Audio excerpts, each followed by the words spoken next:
శ్రీ గణేశాయ నమః. శారదా గురుభ్యో నమః. ఈటీవీ లైఫ్ ఆధ్యాత్మిక ఛానల్ ప్రేక్షకులకు శుభోదయం. శ్రీరస్తు కార్యక్రమానికి శుభస్వాగతం. కార్యక్రమంలో శుభతిథి అంశాల్లో నేటి పంచాంగ వివరాలు చూద్దాం. ఆంగ్ల తేదీ 10వ తేదీ 8వ నెల 2025 సంవత్సరం ఆదివారం. స్వస్తి శ్రీ చాంద్రమాన శ్రీ విశ్వావసనామ సంవత్సరం దక్షిణాయనం వర్ష ఋతువు శ్రావణమాసం కృష్ణపక్షం పాడ్యమి తిథి మధ్యాహ్నం 12:49 వరకు, అనంతరం విధియ. ధనిష్ఠా నక్షత్రం మధ్యాహ్నం 3:31 వరకు, అనంతరం శతభిష నక్షత్రం. శోభన యోగం రాత్రి 2:42 వరకు, అనంతరం అతిగండ యోగం. కౌలోకరణం మధ్యాహ్నం 12:49 వరకు, అనంతరం తైతుల కరణం. వర్జ్యం రాత్రి 10:35 నుండి 12:09 వరకు. దుర్ముహూర్తం సాయంత్రం 4:53 నుండి 5:43 వరకు. అమృత ఘడియలు సూర్యోదయానికి ముందు తెల్లవారుజామున 5:07 ప్రారంభమై సూర్యోదయం అయిన తర్వాత ఉదయం 6:43 వరకు. నేటి రాహుకాలం సాయంత్రం 4:30 నుండి 6 వరకు. యమగండం మధ్యాహ్నం 12 నుండి 1:30 వరకు. ఈనాటి తిథివార నక్షత్రాలను అనుసరించి చేయదగిన దేవతోపాసన గురించి మనం విచారించినట్లయితే ఈనాడు గాయత్రి పూజ అనే ప్రత్యేక పర్వంగా చెబుతారు. అంటే నిన్నటి రోజున ఈ ఉపవీతాన్ని ధరించినటువంటి వాళ్ళు ఎవరైతే ఉన్నారో వాళ్ళు ఆ ఉపవీతానికి పరిపూర్ణత పొందడం కోసం గాయత్రీదేవి యొక్క దివ్యకృపకు యథాశక్తిగా ఈనాడు గాయత్రి మంత్రానుష్ఠానం చేయాలి అని శాస్త్రవచనం. గాయంతే త్రాయతే ఇది గాయత్రి అని మనకి చెప్పబడుతున్న అంశం. ఎవరి దేవత అంటే ఈవిడ స్వరూపం కంటే కూడా అమ్మవారిని మంత్రదేవతగా మంత్రాత్మకమైనటువంటి రూపం కలిగినటువంటి దేవిగా చెప్తారు. అమ్మవారి ధ్యానం చేస్తూ ముక్తా విద్రుమ హేమనీళ ధవళ ఛాయై ముఖై స్త్రీక్షణై పరమేశ్వరుడి యొక్క ఆ ప్రకృతి స్వరూపమే గాయత్రి అని కూడా మనకి కొన్ని పురాణాల్లో చెప్పబడుతుంది. అందుకే అక్కడ పరమాత్మ ఏ విధంగా అయితే సద్యోజాత వామదేవ అఘోర తత్పురుష ఈశానములు అనేటటువంటి పంచబ్రహ్మ స్వరూపంగా 5 ముఖాలతో ఆయన భాసిస్తాడో అమ్మవారు కూడా ఇక్కడ 5 ముఖాలతో భాసిస్తుంది. ఆ 5 ముఖాలు ఎలా ఉన్నాయి అనేది ధ్యాన శ్లోకంలో చెప్తూ ముక్త విద్రుమ హేమ నీల ధవళ ఛాయై ముఖై స్త్రీక్షణై అని చెప్తారు. ముక్త అనగా మౌక్తిక వర్ణం అంటే మంచి ముత్యపు రంగు. విద్రుమములు అనగా పగడములు అంటే పగడపు కాంతి ఎర్రని ముఖం. హేమ బంగారపు కాంతి. నీల అనగా నల్లని వర్ణం. అదేవిధంగా ధవళ అనగా శుద్ధమైనటువంటి తెల్లదనం. ఈ 5 ముఖాలు దేనికి సంకేతం అంటే ఈ ప్రకృతిలో ఉన్నటువంటి పంచభూతాలకు సంకేతం అన్నారు. పృథివ్యాపస్తేజో వాయురాకాశత అని చెప్పబడేటటువంటి పంచభూతాలు ఏవైతే ఉన్నాయో ఈ పంచభూతాలకు ఈ పంచముఖాలు సంకేతాత్మకం అని చెప్పారు. అటువంటి ఈ మంత్రాత్మకమైనటువంటి దేవతను ఎవరైతే ఆరాధిస్తారో ఎవరైతే ఉపాసిస్తారో వారందరికీ సమస్త శుభాలు సిద్ధించడంతో పాటు దేవతానుగ్రహం మనకి పరిపూర్ణంగా కలగాలంటే గాయత్రీదేవి యొక్క ఆ మంత్రాధిష్టాన దేవత యొక్క అనుగ్రహం కూడా ప్రధానంగా ఉండాలి. ముఖ్యంగా ఎవరైతే ఉపాసకులు ఉన్నారో వారందరూ ఏ మంత్రదేవతను ఉపాసించాలన్నా ముందు గాయత్రి మంత్రసిద్ధి కావాలి అని మనకి మంత్రశాస్త్ర సంబంధమైనటువంటి గ్రంథాల్లో చెప్పిన మాట. అందుకే నిత్యం చేసేటటువంటి త్రికాల సంధ్యావందనంలో తప్పకుండా గాయత్రి మంత్ర జపం చేయాలి. సూర్యభగవానుడికి మనం అర్ఘ్యప్రదానం చేసేటటువంటి సమయంలో కూడా గాయత్రి మంత్రంతోనే అర్ఘ్యప్రదానం చేస్తారు. అసలు ఈ అర్ఘ్యప్రదానం ఎందుకు అన్నటువంటి విషయాన్ని కనుక మనం గమనించినట్లయితే మందేహులు అనేటటువంటి రాక్షసులు ఆ అరుణద్వీపం నుండి సూర్యభగవానుడు ఉదయించకుండా వాళ్ళు అడ్డుకుంటారట. అటువంటి మందేహులు అడ్డుకుంటున్నటువంటి సమయంలో ఎవరైతే సభక్తికంగా సూర్యభగవానుడి నిమిత్తం ఈ గాయత్రి మంత్రాన్ని వ్యాహృతి ప్రణవపూర్వకంగా ఆ అర్ఘ్యాన్ని ఇస్తారో ఈ అర్ఘ్యం ఇచ్చినటువంటి జలం ఆ మందేహుల పాలిట శతఘ్నుల్లాగా వెళ్ళి తగులుతాయి అన్నారు. అంటే ఎవరండి అసలు ఈ మందేహులు అంటే ఇందులో చాలా అంతరార్థం ఉంది. మందేహులు అంటే మన్ అంటే మనస్సు, దేహ్ అంటే దేహము. అంటే మనలో ఉన్నటువంటి జ్ఞానభాస్కరుణ్ణి ఉదయించకుండా అడ్డుకుంటుంది ఎవరంటే మన మనస్సు, మన దేహాన్ని అధిష్ఠించి ఉన్నటువంటి శక్తులని మనందరం కూడా భావన పొందాలి. అటువంటి జన్మరాహిత్యాన్ని కైవల్యాన్ని విదేహ కైవల్యాన్ని ఇచ్చేటటువంటి ఆ పరదేవత గాయత్రీదేవి. అందుకే నా గాయత్ర్యా పరం మంత్రం అని చెప్పారు. అటువంటి ఈ పుణ్యప్రదమైనటువంటి ఈ ఆదివారం నాడు యథాశక్తిగా గాయత్రి మంత్రానుష్ఠాన జపం చేయడం. అట్లా అవకాశం లేనటువంటి వాళ్ళు ఆ గాయత్రి మంత్ర విధి తెలియనటువంటి వాళ్ళు గాయత్రి అమ్మవారి ఆ విగ్రహానికి కానీ లేదా దేవాలయానికి వెళ్ళి అమ్మవారిని దర్శించి నమస్కరించడం లేదా అమ్మవారి పటానికి తెల్లని లేదా ఎర్రని పువ్వులతో అర్చన చేసిన అమ్మ యొక్క కృప పరిపూర్ణంగా లభిస్తుంది. జ్ఞానసిద్ధి కైవల్య ప్రాప్తి కలుగుతాయి. అటువంటి గాయత్రి మాత దివ్యనామస్మరణ పురస్సరంగా స్వస్తి.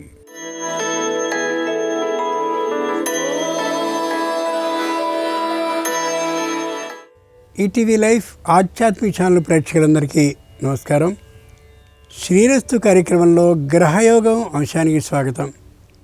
ఈనాటి ఈ గ్రహయోగం శీర్షికలో మేషాది ద్వాదశ రాశుల వారికి కలిగే శుభ అశుభ ఫలితాలని, అవసరమైన సందర్భాల్లో ప్రత్యామ్నాయ మార్గాల్ని తెలుసుకుంటారు.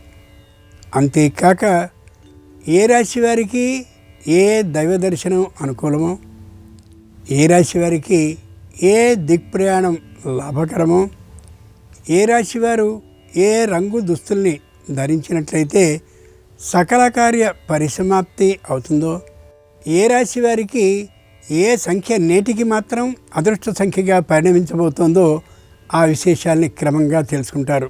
అంతేకాక ఈరోజు శ్రావణ మాసంలో ఆదివారం అయినటువంటి సందర్భంగా ఆదిత్య హృదయ స్తోత్రాన్ని ఎలా పఠించాలి, వైశిష్ట్యం ఏమిటి అనే విశేషాల్ని శ్రీకరం శీర్షికలో తెలుసుకుంటారు కూడా.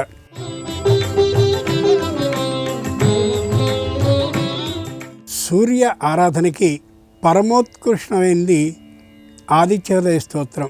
సూర్యుడిని స్తుతించే సంవిధానంలో ఆదిత్య హృదయ స్తోత్రం విశేషమైనది.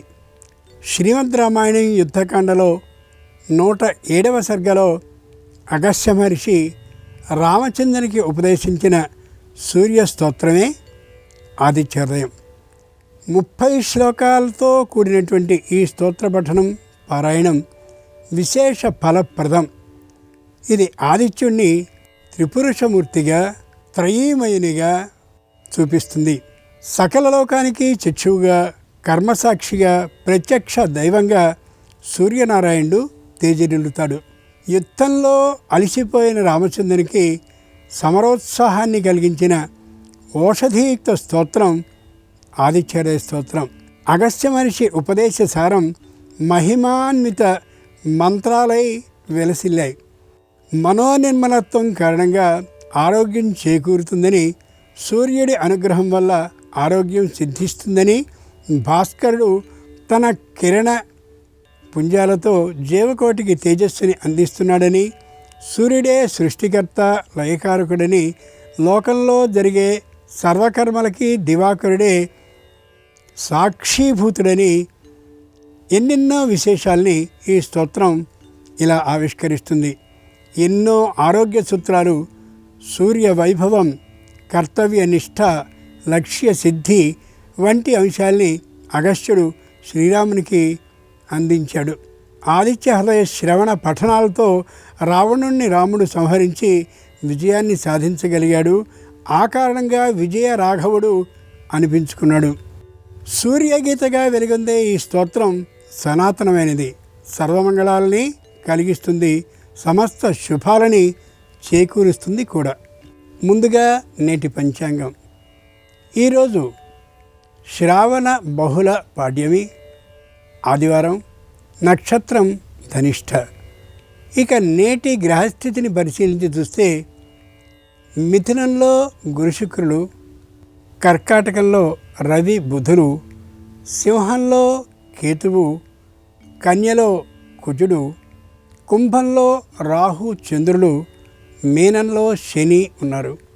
ఈ తాత్కాలిక గ్రహస్థితి ఆధారంగా మేషాది ద్వాదశ రాశుల వారికి కలిగే శుభ అశుభ ఫలితాలని క్రమంగా తెలుసుకుందాం. ముందుగా మేషరాశి.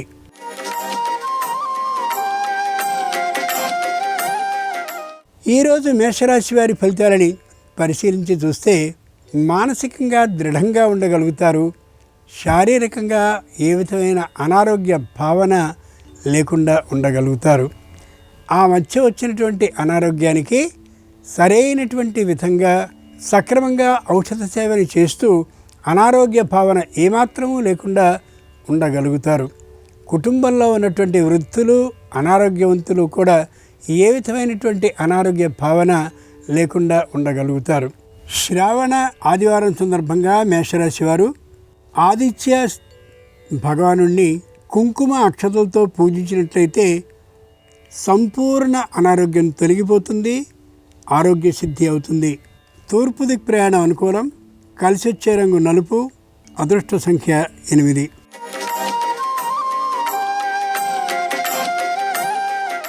ఈరోజు వృషభ రాశి వారి ఫలితాలని పరిశీలించి చూస్తే ఎవరి విషయాల్లోనూ కూడా మధ్యవర్తిత్వాన్ని వహించరు. ఏ విధమైనటువంటి హామీ పత్రాలని రాయడం కానీ లేదా వాగ్దానాలని చేయడం కానీ చేయరు. రుణాన్ని తీసుకోవడం, రుణాన్ని ఇయ్యడం వంటి పనుల్ని చేయరు. సంతానానికి సంబంధించిన వివాహ సూచన కలిగినందుకు పరమ ఆనందాన్ని పొందుతారు. ముందు నాటికి వివాహం చేయవలసినటువంటి కారణంగా తగినటువంటి ఆర్థిక సమీకరణ ప్రయత్నాల్ని ప్రారంభిస్తారు కూడా.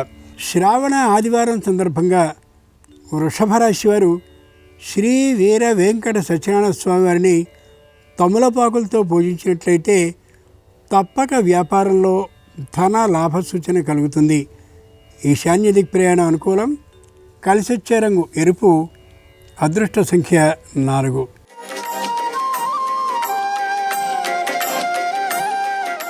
ఈరోజు మిథున రాశి వారి ఫలితాలని పరిశీలించి చూస్తే విదేశాల్లో ఉన్నటువంటి వారికి స్వదేశానికి, స్వదేశంలో ఉన్న వారికి విదేశం నుండి ఆహ్వానాలు లభించే అవకాశం ఉండొచ్చు. అయినా కార్యభారం హెచ్చుగా ఉండేటటువంటి కారణంగా తమ ఇంటిని కూడా కదిలేటువంటి అవకాశం లేకపోవచ్చు.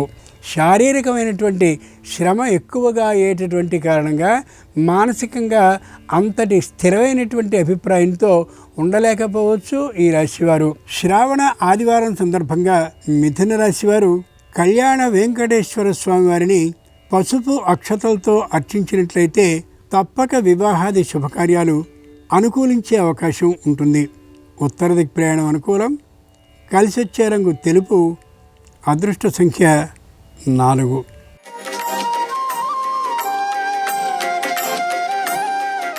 ఈరోజు కర్కాటక రాశి వారి ఫలితాలని పరిశీలించి చూస్తే ప్రతిరోజు విశ్రాంతిగా ఉండాలని వారు ఆలోచిస్తూ ఉంటే ఏ విధమైనటువంటి విశ్రాంతి లేనంతగా పనిభారం పెరుగుతూ ఉంటుంది. శారీరకమైనటువంటి అనారోగ్యం మరింతగా పెరగకుండా ఉండేందుకు తగినటువంటి వైద్య పరీక్షల్ని చేయించుకోవడం అత్యవసరం. నేత్రానికి సంబంధించినటువంటి చిన్నదైన మార్పు గోచరిస్తుండే కారణంగా వైద్య పరీక్షలు చేయించుకోవడం అవసరం.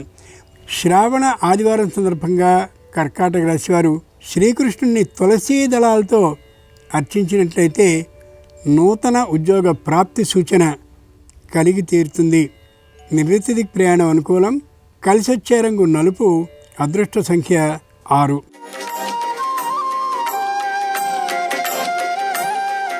ఈరోజు సింహరాశి వారి ఫలితాలని పరిశీలించి చూస్తే ఏమాత్రపు భయము లేకుండా ఉండగలుగుతారు.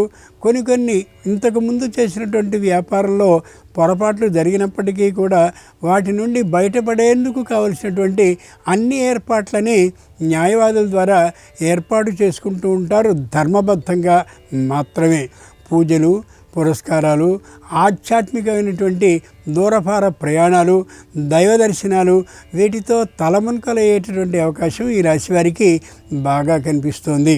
శ్రావణ ఆదివారం సందర్భంగా సింహరాశి వారు సూర్య ప్రతిమని ముఖ్యంగా రాగిలోహంతో ఉన్నదాన్ని కుంకుమతో పూజించినట్లయితే తప్పక నూతన గృహ లాభానికి అవకాశం ఉంటుంది.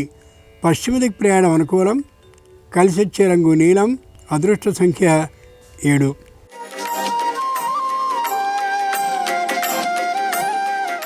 ఈరోజు కన్యారాశి వారి ఫలితాలని పరిశీలించి చూస్తే అమోఘమైనటువంటి రీతితో సాగుతుంది. గ్రహబలం అత్యున్నతంగా ఉన్నటువంటి కారణంగా వీరి మాట చెల్లిబడే అవకాశం విశేషంగా ఉంటుంది. చాలా పెద్దలైనటువంటి వారితో అంటే రాజకీయంగా, అలాగే సాహిత్యపరంగా, సంగీతపరంగా, ఇతరమైనటువంటి అన్ని విధానాల ప్రకారం ఉన్నతులైనటువంటి వారితో పరిచయాలు విశేషంగా ఏర్పడేటువంటి కారణంగా తనకు ఎందరో అండగా ఉన్నారనే అభిప్రాయం వీరికి కలుగుతుంది. మాట తొందరపాటుతనం ఏమాత్రము ఉండకుండా భార్యకు భర్త, భర్తకు భార్య సహకరిస్తూ జాగ్రత్తలు చేస్తూ ఉండే కారణంగా వాద వివాదాల అవకాశాలు, అవసరాలు ఏమాత్రము ఉండకపోవచ్చు. శ్రావణ ఆదివారం సందర్భంగా కన్యారాశి వారు సూర్య ప్రతిమని ఎర్రని మందారాలతో అర్చించినట్లయితే తప్పక నూతన ఉద్యోగ ప్రాప్తితో పాటు ఉద్యోగ భద్రత కూడా సిద్ధించే అవకాశం ఉంటుంది. వాయువ్య దిక్ ప్రయాణం అనుకూలం. కలిసొచ్చే రంగు ఆకుపచ్చన, అదృష్ట సంఖ్య 8.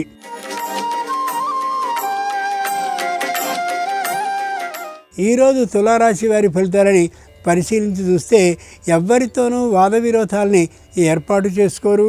ఒకవేళ ఎవరైనా తమంత తాముగా మీదికి వచ్చినట్లయితే తగిన ఆధారాలని చూపించగలిగిన శక్తి సమర్థతతో ఉంటారు. తల్లిదండ్రులతో ఏ విధమైనటువంటి వ్యతిరేక భావాన్ని కలిగి ఉండరు, కానీ అప్పుడప్పుడు కొద్దిగా విసుక్కునే అవకాశం మాత్రం తల్లిదండ్రుల మీద ఉండొచ్చు. అది కూడా అంత సరైనటువంటి అంశం కాకపోవచ్చు. దగ్గరగా ఉండేటటువంటి మరొక ఇంటిని సొంతం చేసుకుందామనే అభిప్రాయంతో వారికి కొంత అడ్వాన్స్గా ఇచ్చుంటారు, కానీ అది ముడి పడనటువంటి కారణంగా ఇచ్చినటువంటి అడ్వాన్స్ని తిరిగి తీసుకునే అవకాశం పుష్కలంగా గోచరిస్తోంది. శ్రావణ ఆదివారం సందర్భంగా తులారాశి వారు సూర్యునికి సంబంధించిన చిత్రాన్ని ఎర్రనైనటువంటి పుష్పాలతో అర్చించినట్లయితే తప్పక నూతన భూ లాభానికి అవకాశం ఉంటుంది. ఉత్తర దిక్ ప్రయాణం అనుకూలం. కలిసొచ్చే రంగు పసుపచ్చన, అదృష్ట సంఖ్య 5.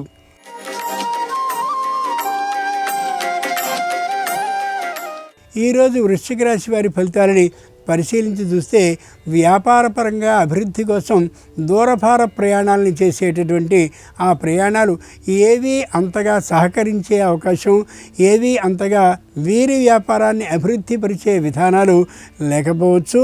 అయినప్పటికీ కూడా నిరాశ నిస్పృహలు లేకుండా ఉండగలుగుతారు.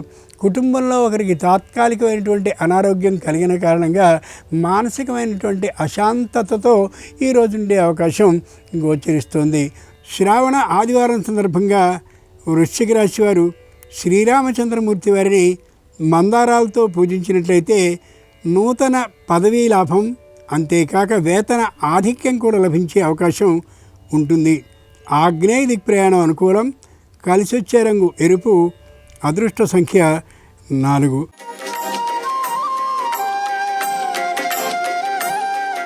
ఈరోజు ధనురాశి వారి ఫలితాలని పరిశీలించి చూస్తే మానసికంగా దృఢంగా ఉంటారు, శారీరకంగా చాలా అల్పమైనటువంటి ఆలోచనతో ఉంటారు. శరీరానికి సంబంధించిన జాగ్రత్తల్ని ఆరోగ్యపరంగా ఏ విధంగానూ తీసుకోనటువంటి కారణంగా విపరీతమైనటువంటి మానసికమైన ఒత్తిడికి గురవుతూ ఉంటారు. కారణం శరీరానికి మనసుకి సంబంధం ఉండేటటువంటిది అందరికీ ఉంటుందని తెలుసు కాబట్టి ఎవరితోనూ వాదం విరోధం లేకుండా ఉండాలని అనుకుంటారు, కానీ తొందరపాటుతనంతో వీరే విరోధాన్ని ఏర్పాటు చేసుకునే అవకాశం ఉండొచ్చు. శ్రావణ ఆదివారం సందర్భంగా ధనురాశి వారు ఆదిత్యోదయ స్తోత్రాన్ని రోజు మొత్తం మీద 12 మార్లు పారాయణం చేయగలిగినట్లయితే సంపూర్ణ ఆరోగ్యం సహకరించే అవకాశం ఉంటుంది. ఆర్థిక లాభం కూడా కలుగుతుంది. ఉత్తర దిక్ ప్రయాణం అనుకూలం. కలిసొచ్చే రంగు తెలుపు, అదృష్ట సంఖ్య 3.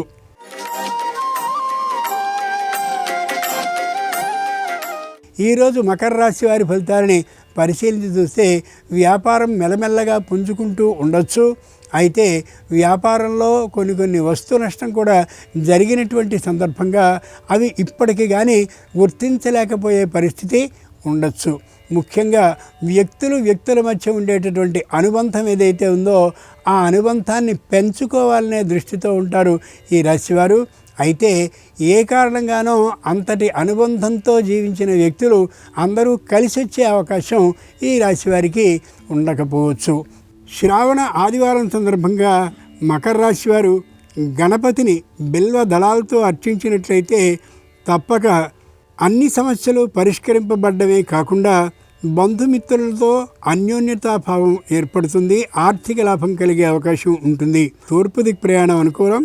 కలిసొచ్చే రంగు నలుపు, అదృష్ట సంఖ్య 8.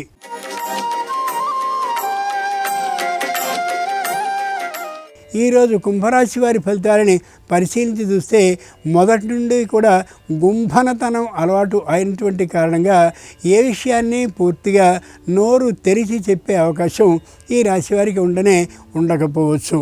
ఇటుపక్క ఒక సలహాని అడుగుతూనే మరొకరి వైపు తలదిప్పి అటు నుండి కూడా సలహాని సూచనని వింటూ ఉండేటటువంటి కారణంగా ఈ రాశి వారికి ముఖ్యులైనటువంటి వారి దగ్గర స్థానాలు అంతగా ఉండకపోవచ్చు.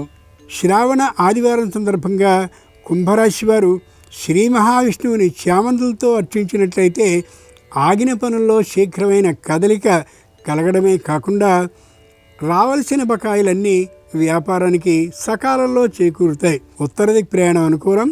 కలిసి వచ్చే రంగు నీలం. అదృష్ట సంఖ్య 1.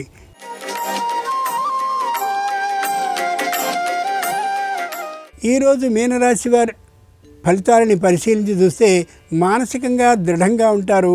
శారీరకంగా కొద్ది అల్పంగా ఉండే అవకాశం ఉంది. వృత్తిపరమైనటువంటి ఆదాయం మధ్యలో విఘ్నపు పాలు అవుతూ ఉండొచ్చు. వ్యాపారపరమైనటువంటి ఆదాయం బాగానే ఉంటుంది, కానీ ఆర్థికమైనటువంటి ఖర్చులు ఎక్కువగా అయ్యే అవకాశం గోచరిస్తోంది. ఇంతకుముందు న్యాయస్థానంలో ఏవేవో కొన్ని సమస్యలు ఉన్నటువంటి కారణంగా ప్రతిదీ కూడా ఆలస్యం అవుతూ ఉండొచ్చు. అయినప్పటికీ కూడా ధైర్య భావంతోనే ఉంటారు ఈ రాశివారు.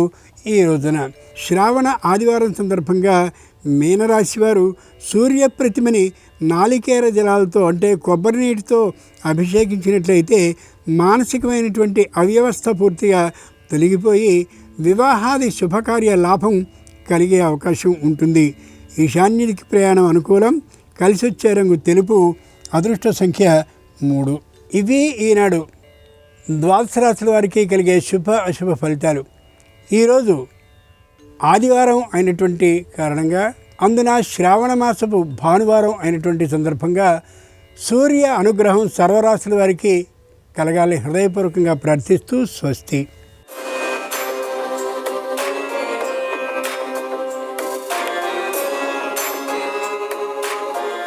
నమస్కారం. శ్రావణ మాసంలో పాదరస లక్ష్మీదేవి, పాదరస విష్ణుమూర్తిని ఏ విధంగా పూజిస్తే సమస్త శుభాలు చేకూరతాయో, దక్షిణావృత శంఖానికి ఏ విధంగా పూజ చేసి పూజామందిరంలో ఏర్పాటు చేసుకుంటే అదృష్టాన్ని ఐశ్వర్యాన్ని సిద్ధింపజేసుకోవచ్చో నేటి శుభం లాభం అనే శీర్షికన పరిశీలిద్దాం.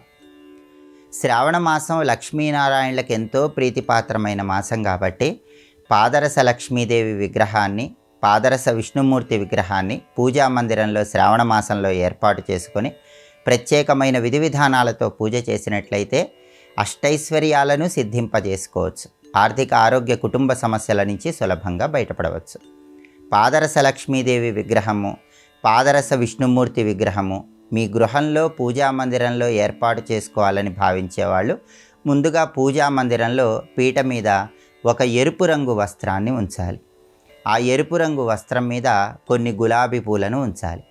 ఆ గులాబీ పూల మీద ఒక రాగి పళ్ళెం కానీ ఒక ఇత్తడి పళ్ళెం కానీ ఏర్పాటు చేసుకోవాలి. ఆ పళ్ళెంలో కొన్ని పుష్పాలు తీసుకొని ఆ పుష్పాలన్నీ శ్రీం అనే అక్షరం వచ్చేలాగా ఏర్పాటు చేయాలి.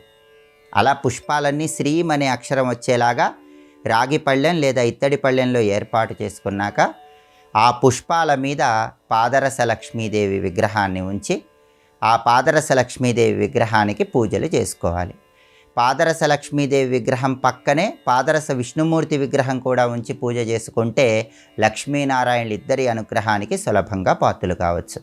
అలాగే మీరు పాదరస లక్ష్మీదేవి, పాదరస విష్ణుమూర్తి విగ్రహాలను పూజామందిరంలో ఏర్పాటు చేసుకునేటప్పుడు పూజాపీఠం మీద అష్టదళ పద్మం ముగ్గు, స్వస్తిక్ గుర్తు ముగ్గు, ఈ 2 ముగ్గులు వేసి ఆ తర్వాత పళ్ళెం ఉంచి వీటిని ఏర్పాటు చేసుకొని పాదరస లక్ష్మీదేవికి, పాదరస విష్ణుమూర్తికి ఆవు పాలతో అభిషేకం చేయటం, ఆ తర్వాత శుద్ధోదకంతో శుద్ధి చేసి రకరకాల పుష్పాలతో పూజ చేయటం చేస్తే లక్ష్మీనారాయణుల సంపూర్ణమైన అనుగ్రహం కలుగుతుంది.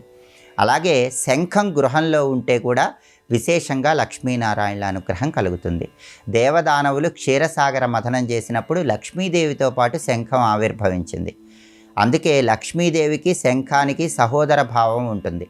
విష్ణుమూర్తి తన దక్షిణ హస్తంలో శంఖాన్ని ధరిస్తాడు కాబట్టి దక్షిణావృత శంఖాన్ని పూజామందిరంలో ఉంచుకుంటే లక్ష్మీనారాయణుల అనుగ్రహం కలుగుతుంది. ప్రధానంగా జ్యోతిష శాస్త్రపరంగా జాతకంలో రాహు మహాదశ నడుస్తున్నప్పుడు ఇబ్బందులు ఎదుర్కొంటున్న వాళ్ళు, అలాగే గోచార పరంగా ఏలినాటి శని దోషం వల్ల ఇబ్బందులు పడుతున్న వాళ్ళు, ఏలినాటి శని దోషం నుంచి బయటపడటానికి, రాహుదశ యోగించటానికి దక్షిణావృత శంఖాన్ని పూజామందిరంలో ఉంచుకుంటే శ్రావణ మాసంలో అద్భుత ఫలితాలు కలుగుతాయి. కాబట్టి మీ పూజామందిరంలో పూజాపీఠం మీద ఒక ఎరుపు రంగు వస్త్రం ఉంచి గులాబీ పూలను ఏర్పాటు చేసి పాదరస లక్ష్మీదేవి పాదరస విష్ణుమూర్తి విగ్రహాలను ఉంచుకున్నట్లే దక్షిణావృత శంఖాన్ని కూడా ఏర్పాటు చేసుకోండి. ఆ దక్షిణావృత శంఖానికి కూడా పుష్పాలతో పూజ చేసేటప్పుడు ఓం శ్రీ లక్ష్మీ సహోదరాయ దక్షిణావృత శంఖాయ నమః అనే మంత్రాన్ని 21 సార్లు పఠించి కర్పూర హారతి ఇచ్చి అగరబత్తులు చూపించండి.